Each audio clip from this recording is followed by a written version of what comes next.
Bueno. Recién lo que me decían que me di cuenta, no subí la clase de la clase pasada, la clase nueva no la subí, después la voy a subir para completar esa parte. Pero lo que habíamos empezado a ver, o lo que habíamos terminado de ver la clase pasada, era la parte de evaluación y ejecución simbólica y esta capacidad que podemos tener de procesar en términos de símbolos, que nos habilita un procesamiento o un razonamiento más amplio, y habíamos hecho varios ejemplos, y que lo podemos usar no solamente para validar características de la ejecución generales, sino para el caso donde las condiciones no evalúan sí o sí por verdadero o falso, poder decidir por dónde queremos ir. Y en función de esa decisión actualizamos el PC, que es lo que determina la condición booleana del camino, y así armar el camino que nosotros querramos armar. Y a partir de ese PC que termina armándose, podemos definir las características de los datos que ejecutan ese particular camino. Y habíamos empezado a hablar de lo que era, o hablamos del análisis del flujo de datos con la definición del CEF, el CUse y el PUse. Y eso da lugar a una serie de criterios de cubrimiento que no llegamos a verlos, que era lo que les iba a dejar después en el video, que después se los dejo. Hoy vamos a hablar muy poquito de lo que es testing basado en experiencias y en defectos, y después lo que es análisis dinámico, y una vez que terminamos con esto vamos a empezar a hablar de lo que es testing orientado a objetos, ¿sí? Cuando hablamos de testing basado en experiencia o en defectos, estamos hablando de casos de test que se diseñan en base a nuestra experiencia o a nuestra intuición. Y también está el caso donde diseñamos los casos de test en base al tipo de error que estamos buscando, porque conocemos ciertos tipos de errores que son más frecuentes. Obviamente lo que tiene esto es que mientras que las técnicas anteriores que habíamos visto eran más bien sistemáticas y estructuradas, acá esto no va a pasar, esto es más sui generis. Estas técnicas no tienen procedimientos o protocolos para seguir, sino que son más que nada instrucciones o descripciones formales que terminan siendo recomendaciones. Pero eso no quiere decir que no sean útiles. La experiencia es muy importante al momento de hacer testing. Y obviamente al ser más informales, los conceptos que habíamos estado viendo como modelos o el concepto de cubrimiento se vuelven más informales y por lo tanto se vuelven más flexibles. El modelo puede ser simplemente una checklist de cosas que hay que controlar, el cubrimiento puede ser simplemente ir haciendo un check en cada una de las cosas, de vuelta, es mucho más flexible pero igual de potente que los casos anteriores. La hipótesis o lo que fundamenta que existan este tipo de técnicas es que solemos cometer los mismos errores, ya sea que el programador suele ser recurrente en el tipo de error que comete o el tipo de proyecto suele ser recurrente en el tipo de error que aparecen.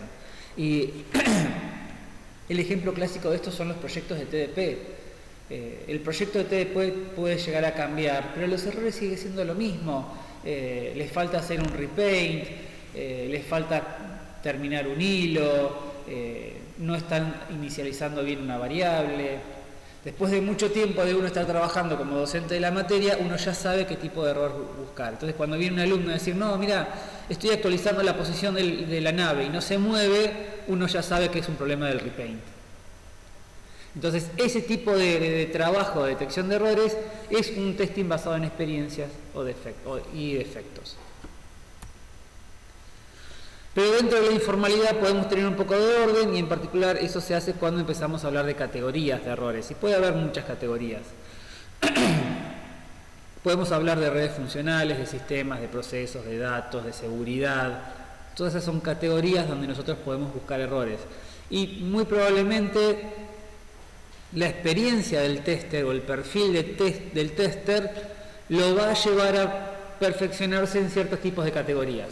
Por ahí hay un tester con más experiencia en la parte de seguridad, otro tester con más experiencia en la parte de datos. En algunos casos es porque la formación que tuvo ese tester estuvo orientada a ese lado, o si no simplemente porque la experiencia lo llevó a estar más canchero en lo que es testing de seguridad sobre lo que es testing de datos, ¿sí? Eso se va dando con el tiempo. Pero todo esto cae dentro de lo que es testing basado en experiencias y defectos. Existe una técnica dentro de este tipo de testing que se llama error guessing, adivinar el error, y lo que intenta hacer el testing es adivinar cuáles son los errores posibles y desarrollar test en función de esto, ¿sí? Y se le conoce como caja gris. Si yo veo que hay una operación que recibe un entero, voy a probar pasarle 0 para ver si hay alguna división por 0, ese tipo de cosas. Intentar romperlo, no pensar en cómo esto funciona bien, sino decir, bueno, ¿cómo hago para romper esto? ¿Qué tengo que hacer para romperlo? Pasarle maxim, pasarle un carácter cuando espera un entero, pasarle todo nulo. Toda esa búsqueda al tuntún, a ver si encontramos cuál es el error, puede caer dentro de este tipo de testing. Y eso es para lo que es testing basado en experiencia y defectos. Cuando habíamos hablado de testing estático, habíamos hablado de lo que es en el análisis estático. Cuando el análisis estático era la evaluación de mi objeto de test mediante herramientas. Como era estático no lo ejecutábamos, pero sí lo podíamos evaluar. Y habíamos visto, por ejemplo, PMD, un compilador, un corrector ortográfico. Todo eso era análisis estático. Herramientas que observan el objeto de test, no lo ejecutan. Lo mismo aparece en testing dinámico. El análisis dinámico es observar el objeto de test, pero como es dinámico, ahora el objeto de test está ejecutando. Entonces, cualquier observación de mi objeto de test en ejecución cae dentro de lo que se conoce como análisis dinámico. Y obviamente, una observación con el objetivo de hacer un testing, así que en esa observación tengo que hacer la comparación esperado con observado. Y el administrador de tareas de Windows es una herramienta de análisis dinámico. Si yo quiero ver cuánta memoria está usando un programa, cuántos procesadores está usando un programa, eso es análisis dinámico. Y si encima yo tengo parámetros de esperado, es decir, bueno, este proceso no debería usar más del 10% del procesador, esta operación no debería usar más del 1% de la memoria, ahora puedo hacer testing con el administrador de tareas de Windows, ¿sí? Esto es un análisis dinámico. Existen muchas herramientas de análisis dinámico y una en particular es algo que a mí me gusta mucho, y esto arranca de esta manera. Cuando nosotros hacemos testing, ¿sí? Yo tengo una función FDM y lo que habíamos hablado antes es que cuando hacemos testing decimos, bueno, yo le paso un valor y comparo lo observado con el esperado. Entonces yo digo, bueno, F para 2, ¿cuánto me da? Y lo comparo con lo que yo esperaría que F de 2 dé. Si da bien, asumimos que anda bien, ¿sí? Entonces una sobresimplificación de lo que es testing, pero es básicamente eso. De mi conjunto entero de parámetros de entrada, selecciono una muestra y hago este proceso. Comparo observado con esperado. Si sys es mi objeto de test, entonces lo que estamos haciendo es, bueno, sea U el conjunto completo de parámetros de entrada de sys, sea T el conjunto de parámetros de entrada de sys usados para testear sys, y sea M el conjunto de parámetros de entrada de sys usados por el usuario durante la existencia de sys. O sea, yo tengo mi objeto de test que lo voy a ejecutar. Ese objeto ejecuta con parámetros de entrada. Yo puedo tener el universo completo de parámetros de entrada, todas las posibilidades, que es el cuadrado del rectángulo verde. La realidad es que en la práctica, en la vida real, el usuario no va a cubrir todo ese universo de parámetros de entrada. Va a usar algo más chiquito, ¿sí? Que es lo que está acá en color crema, el M. Y después está el conjunto que yo uso para efectivamente hacer el testing, que es el T. Si hago las cosas bien, muchas de las cosas que yo pongo en T deberían ser las cosas que usa el usuario. Por ahí le puedo pifiar en alguna y usar algunos parámetros de entrada que en realidad el usuario nunca termina de usarlos. Entonces se puede dar esta situación.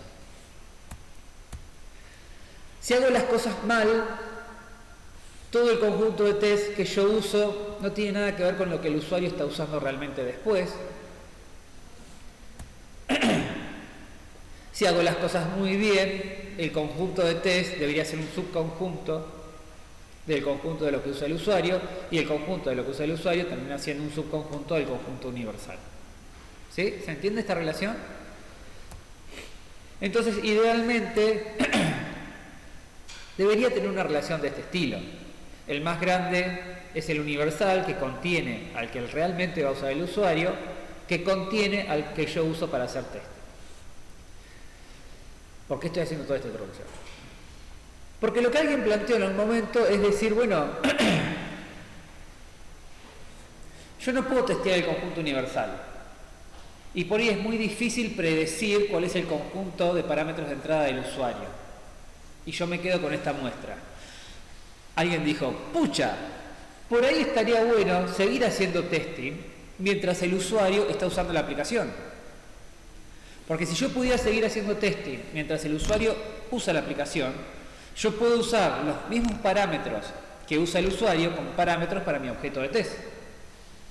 ¿Sí? ¿Me siguen? Entonces, estaría usando, si yo pudiese hacer eso, en vez de usar solamente el cuadrado celeste, podría ahora tener todo este rectángulo cremita con parámetros para mi objeto de test. Y obviamente es mejor.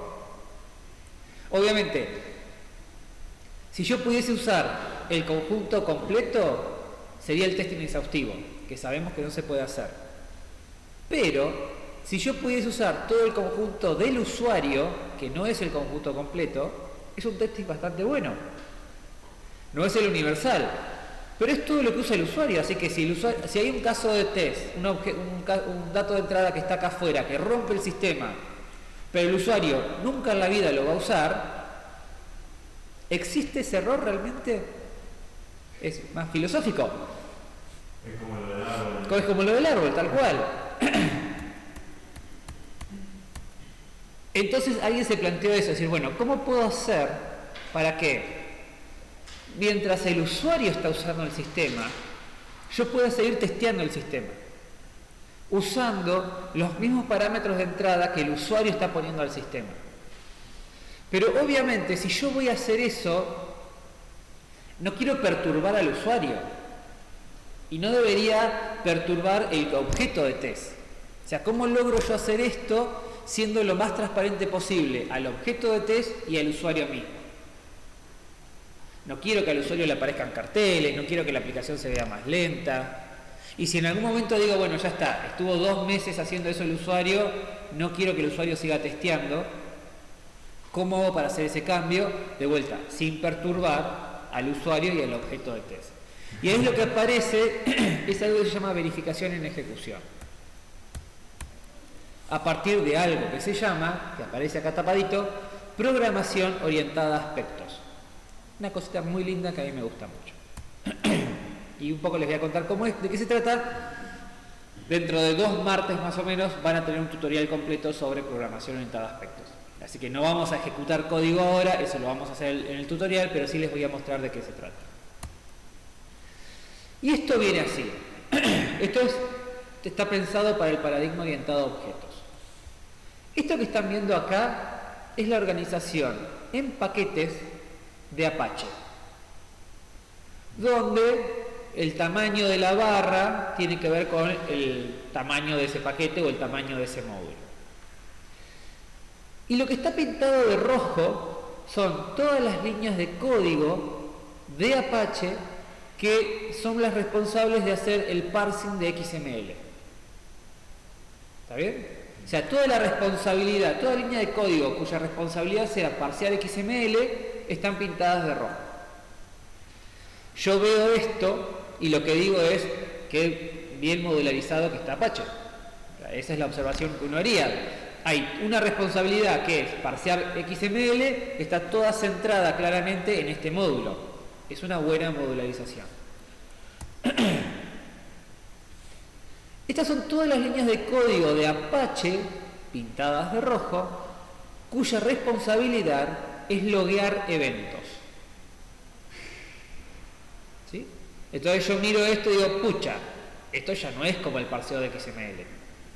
¿Por qué? Y porque el logueo de eventos claramente lo tienen distribuido en un montón de lugares. No quedó tan bien modularizado. Ahora la pregunta es, ¿está mal modularizado porque quien lo hizo al Apache es un mal diseñador o porque no hay forma de modularizarlo bien? Imagínense esta situación. Yo les pido, cada vez que alguien llama toString en un proyecto de Java, se tiene que registrar en una base de datos la hora del llamado. ¿Pueden modularizarlo bien a eso? ¿Se les ocurre cómo implementar esto? Pero ¿cómo puedo lograr yo que alguien llamó a tu stream? Empecemos por ahí. ¿Cómo lo harías? Yo te pido eso. Yo te doy un proyecto de TDP, un montón de clases, un montón de llamados a tu string, y yo lo que te pido es, che, ¿sabes qué quiero hacer? Cada vez que alguien llama a tu string, más sencillo. No, grabar en un archivo, grabar en una base de datos la hora del llamado. ¿Cómo resuelven ese problema? Y a ver, si asumimos que ya sabemos cómo loguear de tu string. No. Eso es lo que tenés que resolver. Claro.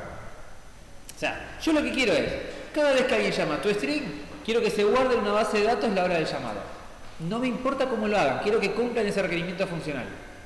Aunque sea un código horrible, díganme qué se les ocurre. ¿Se podría sobreescribir una función? No puedes sobreescribirla porque es una función del sistema. A lo sumo, vos lo que podés llegar a hacer es, en una clase nave, redefinir tu string. Ahí sí lo podés hacer. Pero si hay llamados a tu string a objetos que son del sistema, eso no los podés modificar. ¿Vos tenés que meter con las llamadas del sistema para loguear eso? ¿Cómo? ¿Vos tenés que meter con las llamadas del sistema para loguear eso? No puedes hacerlo. El tema es que no sé por qué no se les ocurre una función más simple, que es, después de cada llamado a tu string, inserto en la base de datos. Estaba pensando un poco más arriba, claro. ¿Por qué? Porque es la única forma de hacerlo. Porque la solución más prolija sería, bueno, redefino tu string y llamo a super, o hago el llamado efectivamente a tu string y después hago la inserción en la base de datos. Pero esa redefinición de tu string no es válida para todos los tu string. Puedo modificar los que sean de clases mías, pero no puedo renombrar el tu string de una Java list. Entonces eso me queda por fuera. La única opción que tengo hasta ahora es buscar cada uno de los llamados a tu string e inmediatamente después insertar la línea que inserta en la base de datos. Queda mal modularizado, absolutamente, pero no hay otra forma de hacerlo. O sea, no es que es malo el diseñador, es que el problema que nos están planteando va en contra del paradigma orientado a objetos. No es un problema orientado a objetos, es un problema muy procedural. Este tipo de pedidos, ¿sí? Lo de agregar al modificar para que cada vez que llamen al toString inserte una base de datos, es lo que se conoce como un cross-cutting concern. ¿Por qué cross-cutting? Porque básicamente cuando tenemos un programa orientado a objetos tenemos una gran jerarquía de clases. Tenemos un montón de clases, jerarquías de herencia y tenemos un montón de arbolitos. Perdón, estoy muy resfriado.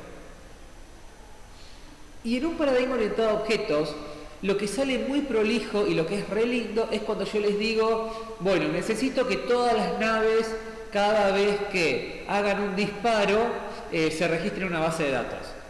Y ahí sí, la resuelven como unos campeones. ¿Por qué? Porque van a la clase padre de la jerarquía de herencia, hacen un cambio y saben que ese cambio se propaga a toda la jerarquía de herencia. Y ahí el paradigma es re lindo. Pero, si aparece un pedido, un requerimiento, que afecta a todas las jerarquías de herencia, ahí hacen agua. Porque el paradigma orientado a objetos no está pensado para resolver ese problema. ¿Está bien? Entonces, la única solución que yo puedo aplicar a este tipo de pedidos no son elegantes, porque el paradigma no soporta eso. Y ahí es cuando aparece la programación orientada a aspectos.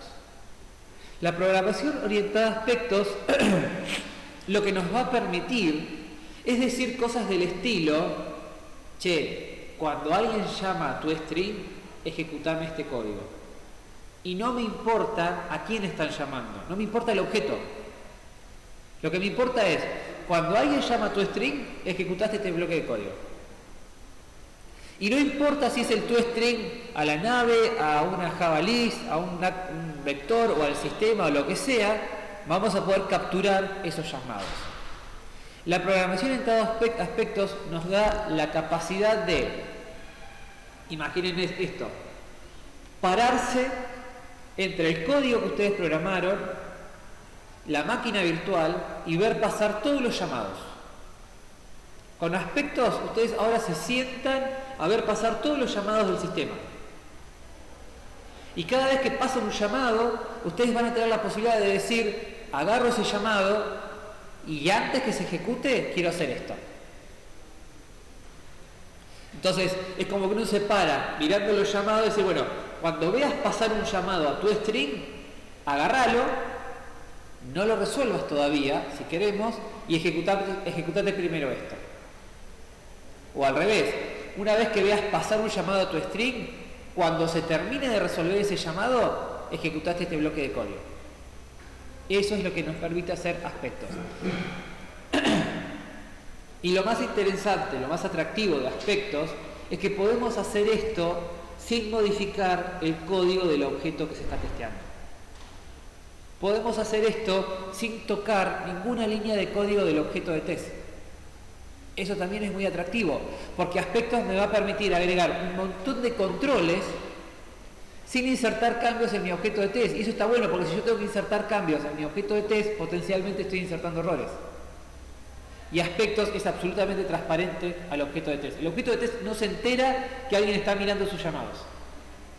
Todo eso lo permite aspectos. Acá lo vamos a usar para monitorear y testear aplicaciones, pero en realidad es todo un paradigma completo de programación. Yo puedo hacer todo un sistema donde la funcionalidad del sistema se resuelve con aspectos. Acá solamente lo vamos a usar para testear y observar aplicaciones. Normalmente se usa para todo ese tipo de cosas. Logueo de eventos, verificación, políticas de comportamiento, seguridad, manejo de memoria. Un montón de cosas se pueden resolver con lo que es aspectos. Y lo que vamos a ver ahora como ejemplo, y lo que vamos a trabajar en el tutorial, es con AspectJ. AspectJ es aspectos para Java. Pero está aspectos para C++, C Sharp y otros lenguajes. Creo que hasta PHP también tiene aspectos. ¿Cómo? No.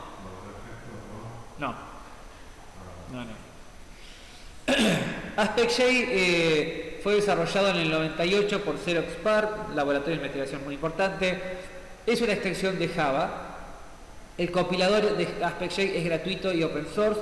Tiene una muy buena integración con Eclipse y otras IDE, pero más que nada lo vamos a trabajar con Eclipse. Y lo que es interesante de AspectJ es que termina generando un punto class. Es decir, si yo quiero hacer yo tengo una aplicación, quiero agregarle controles con aspectos y después dársela al usuario, el usuario no tiene que instalar nada extra, porque AspectJ lo que termina haciendo es generando código Java y generando un punto class que ejecuta la máquina virtual. Así que no solamente es transparente para el objeto que estoy testeando, sino que también es transparente para el usuario que está usando el sistema. Entonces eso lo hace muy atractivo. Entonces, sí. Los puntos que genera para el logueo de función darían la solución que Claro, puedes hacer eso. Este tipo de, cada vez que alguien llama a tu string a hacer este tipo de cosas, se termina resolviendo con un aspecto que termina generando un punto class que te resuelve eso. ¿Sí? ¿Cómo funciona esto más en la práctica? Nosotros vamos a tener nuestro proyecto Java con nuestros paquetes y nuestras clases, y dentro de ese proyecto Java, imagínense, en Eclipse vamos a tener instalado el plugin para AspectJ, y eso nos va a permitir generar nuevos archivos que se van a llamar aspectos. O sea, yo creo una clase, yo creo una interfaz, yo voy a crear un aspecto. Y en el aspecto vamos a decir cosas del estilo: cuando tu string es llamado, llave lo que quiero que se ejecute. Y esto es Java, así que acá puedo poner cualquier cosa. Es más, desde acá puedo llamar a cosas del objeto de test. Normalmente para el testing no lo vamos a hacer porque ya empezamos a interferir con la ejecución del objeto de test. Pero si yo estoy desarrollando una aplicación no testeándola, yo acá podría resolver lógica de la aplicación. Nada me lo impide. Dentro de lo que es aspectos, dentro de lo que es la terminología de aspectos, aparecen los conceptos de join point, point cut, advice y aspectos. Los join points son puntos en un programa de Java. El point cut es el que conecta con esos join points. El advice son modificadores sobre los join points. Y el aspecto son el código, viejo y querido código, ¿sí? Este código acá es el aspecto. El advice vendría a ser este cuando este método es llamado. El point cut es toda esta sintaxis, después vamos a ver que se complica un poco más. Y los join point son puntos que puedo definir explícita o implícitamente en mi código Java. Entonces, en Java están los join points, en AspectJ están los point cut, que son los conjuntos de join points. El advice se define como un kind por un point cut por un code, donde el kind puede ser before, after o around. Yo lo que puedo decir es, antes de la ejecución de esto, quiero hacer esto. Yo puedo decir, después de la ejecución de esto, quiero hacer esto.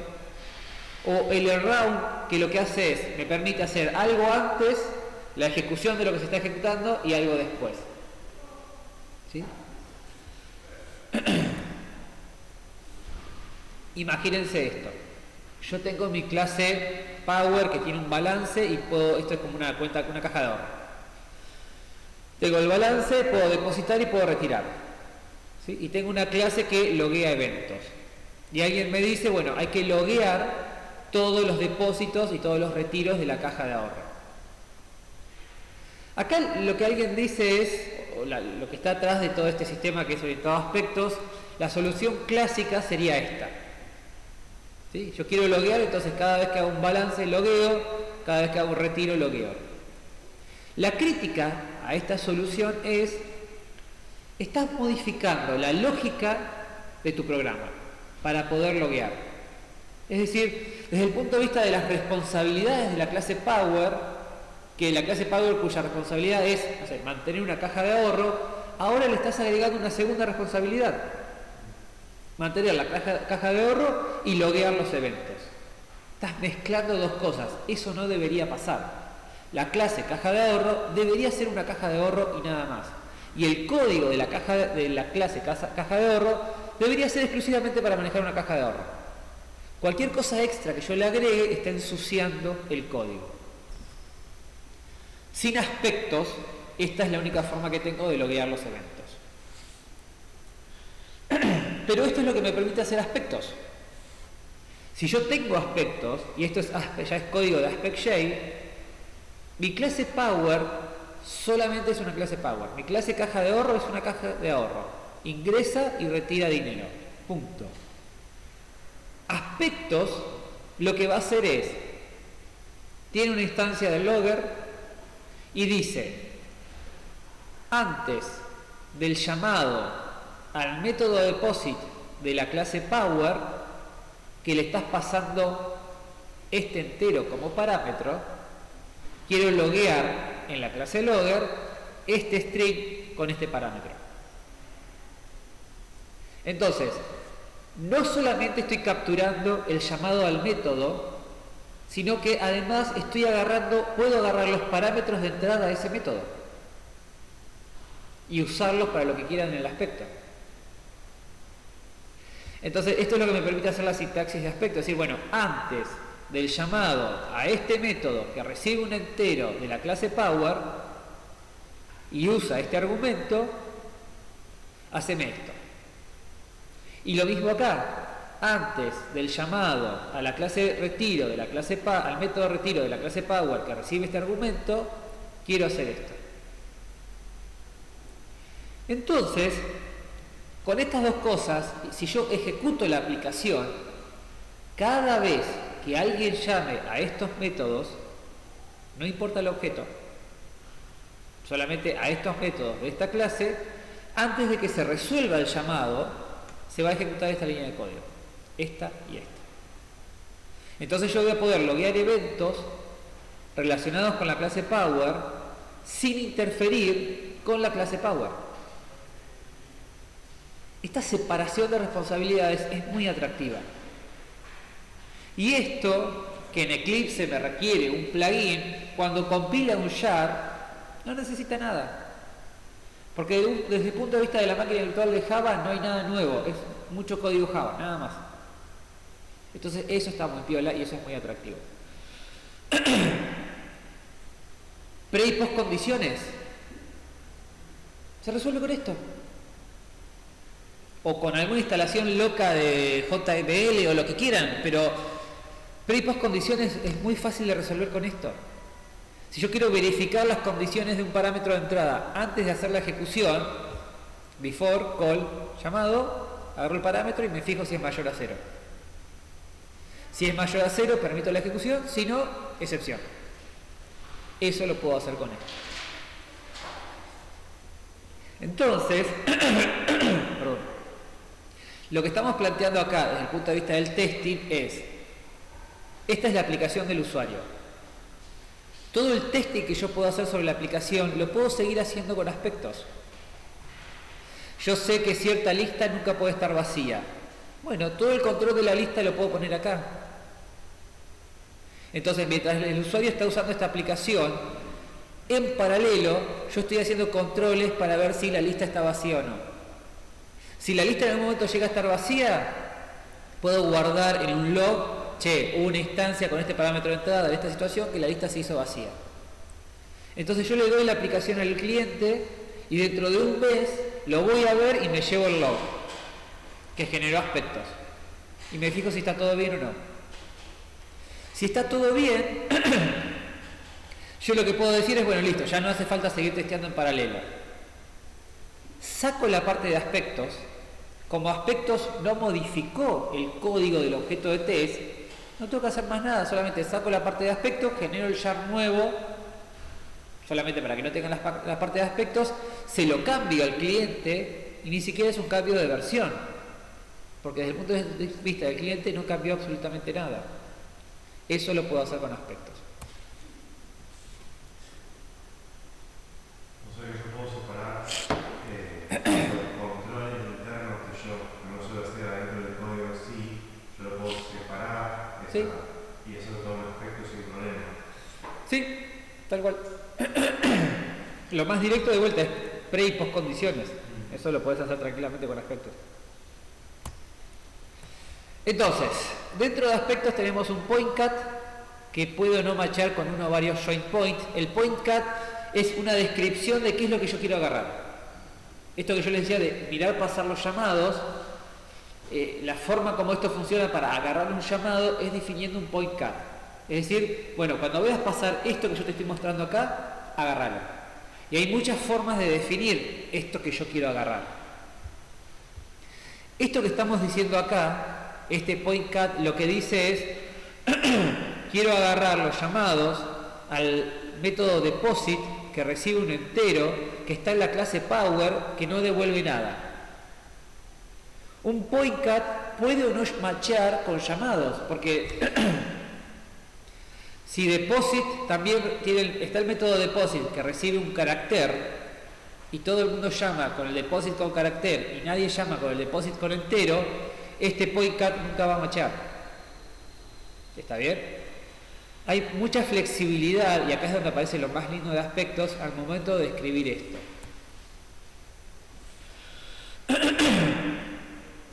Acá, por ejemplo, es el llamado al deposit que recibe un entero. Esto que hago acá es la definición de una variable. Defino la variable amount y estoy declarando que amount va a ser el parámetro de entrada a deposit. Entonces, aspectos automáticamente liga esta variable con el valor del parámetro de entrada. Y lo puede usar para hacer cosas, ya sea para loguear o para chequear una precondición.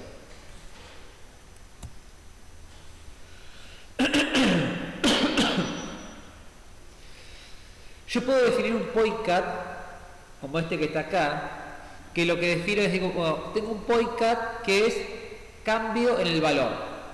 Es el nombre que yo le doy. Y lo afecto a la clase power. Y yo acá lo que estoy diciendo es, cada vez que alguien llame al método deposit, no me importan los parámetros, no me importa qué es lo que devuelve, o alguien llame al método retiro, no me importan los parámetros, no me importa lo que devuelve, y el objeto de test, el objeto que recibe el llamado es una instancia de la clase power, yo eso lo considero como un cambio de valor. ¿Sí? Y acá lo que estoy diciendo es, después de que alguien haga un cambio de valor, voy a hacer esto. Básicamente acá lo que estoy haciendo es, estoy diciendo, tanto sea un depósito o un retiro, yo a estas dos cosas las considero como un cambio de valor. Entonces, si alguien hace un cambio de valor, ahí es cuando logueo. ¿Sí? Estoy siendo más general. Y acá podemos empezar a ver cómo se usan los asteriscos. Los asteriscos en aspectos quiere decir, no me importa. Si yo tengo un deposit que no devuelve nada y tengo un deposit que devuelve un entero, acá sí me importa lo que devuelve la operación. Este PointCat solamente va a machear con métodos deposit de la clase power que reciben enteros y no devuelven nada. Si yo tengo un método deposit de la clase power que recibe un entero y retorna un entero, este PointCat no machea. Pero si yo pongo un asterisco, tanto el que no devuelve nada como el que devuelve un entero va a machear con este PointCat. ¿Sí? Y acá podemos empezar a divagar mucho con los asteriscos. En este caso tengo una operación FO que recibe un entero y un float de la clase mi clase que no devuelve nada y tengo un asterisco. Este asterisco hace referencia al modificador de visibilidad. Acá lo que estoy diciendo es, para este tipo o esta estructura de método que te estoy diciendo, no me importa si es pública, protegida o privada. Captura cualquiera de esas. Si agrego otro asterisco, acá estoy diciendo, no me importa la visibilidad, no me importa qué es lo que devuelve. Lo que me importa es que esté en esta clase, que se llame así y reciba estos parámetros de entrada. 3 asteriscos. No me importa la visibilidad, no me importa qué es lo que devuelva, no me importa de qué clase es. Lo que me importa es que se llame así y tenga estos parámetros de entrada. Todo esto lo soporta aspectos. No me importa la visibilidad, no me importa qué es lo que devuelve, no me importa en qué clase está, no me importa el nombre. Lo único que me importa es que reciba un entero y un float. También podemos capturar esas cosas. Lo único que me importa es que tenga 2 parámetros de entrada y el segundo sea un float.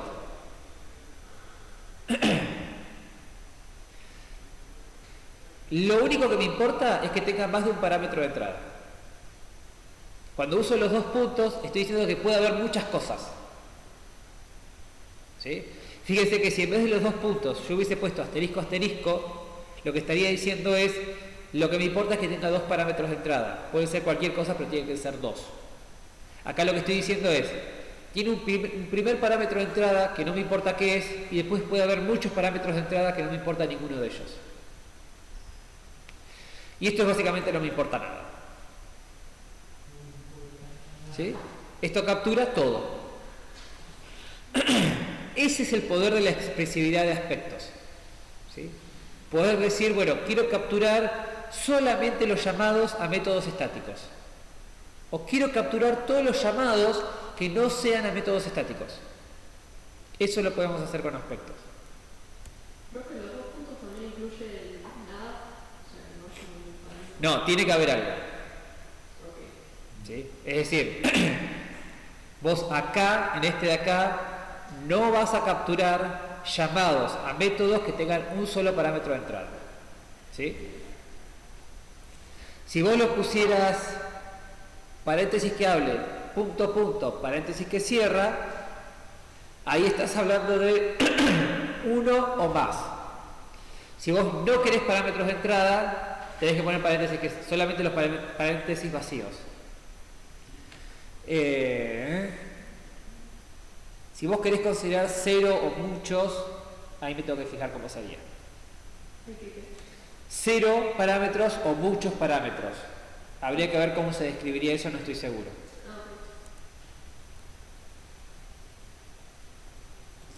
Puedo filtrar por paquete. Quiero capturar todos los llamados, en este caso no me importa de quiénes, pero que vengan de este paquete.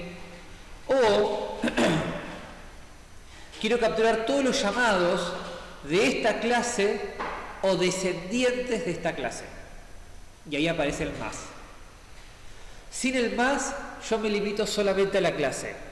Si yo pongo el más, ahora empiezo a hablar de sus descendientes. ¿Sí?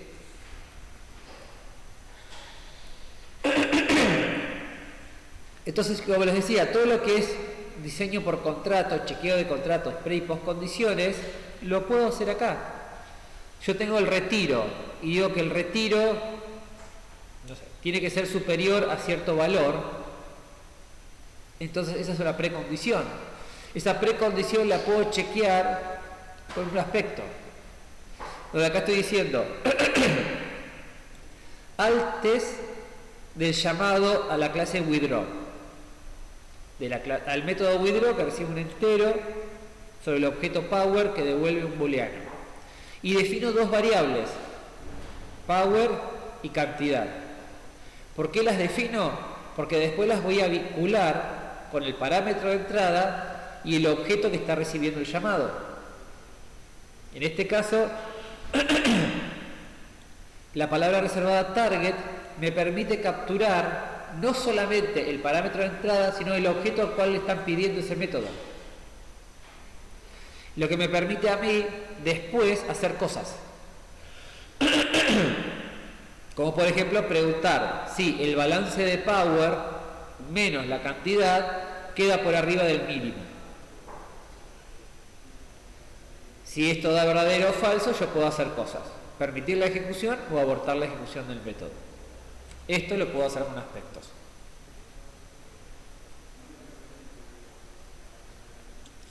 Si yo tengo una postcondición,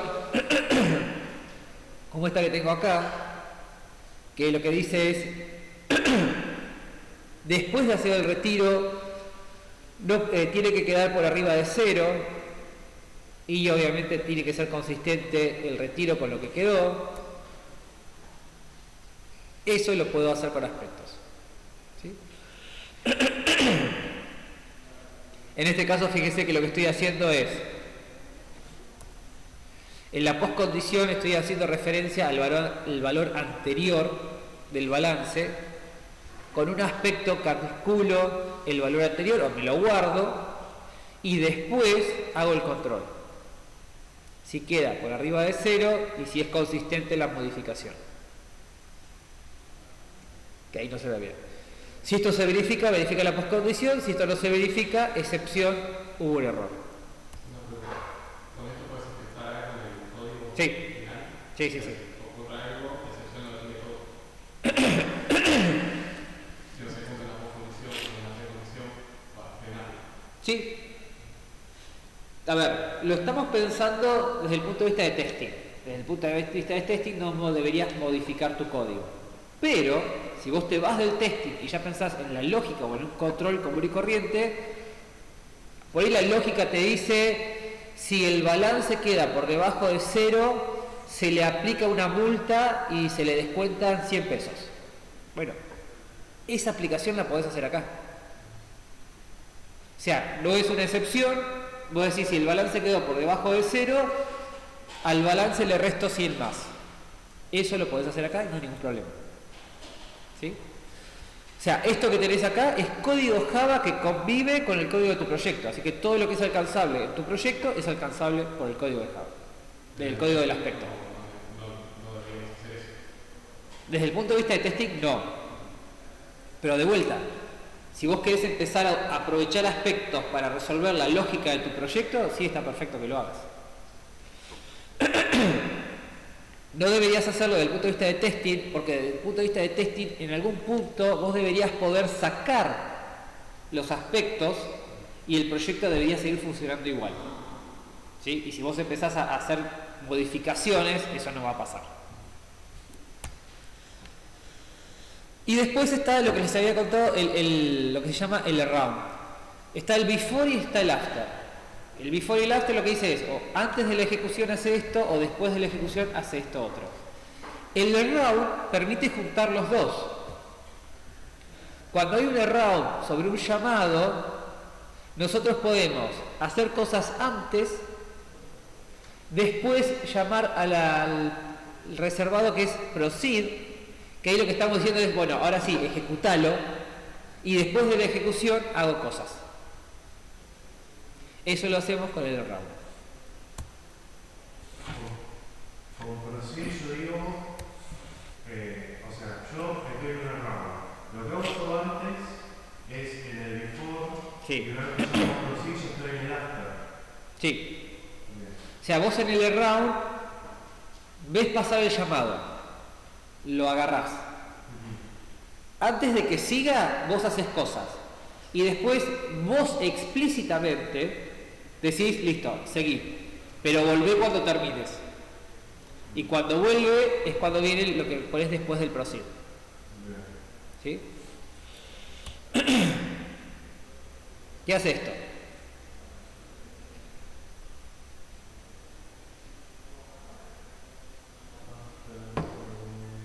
Después, ahora te llamo un error, llama a algo, la visibilidad no importa el nombre, tiene que haber algún parámetro y lo voy a ver la excepción. Lo voy a todas las excepciones. ¿Sí? Después que alguien lanza una excepción, de que cualquiera, esto es básicamente cualquiera, lanza una excepción, esto lo que hace es loguear este string. La palabra reservada thisJoinPoint lo que hace es mostrarnos cuál fue el método que capturamos acá. Y acá estamos capturando con la definición de esta variable la excepción que se lanzó. Entonces podemos mostrar cuál fue la excepción misma. Entonces, de vuelta, si el pedido es cada vez que se lanza una excepción quiero que lo registres en un archivo de log, es similar a lo del toString. O salgo a modificar todos los catch de mi código, o pongo estas 3 líneas de código. Esto es mucho más cómodo y mucho más fácil de hacer. Y esto lo que hace es generar registros de este estilo. Se lanzó la excepción en el llamado a este método y la excepción que se llamó fue esta.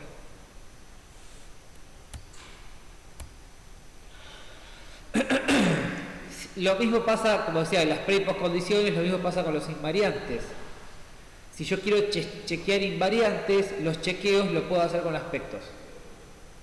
¿Sí? Lo puedo hacer con un before y un after, o simplemente lo puedo hacer con un around. Sería también lo más lógico, si chequeo antes, lo dejo ejecutar, chequeo después. Todo eso es posible.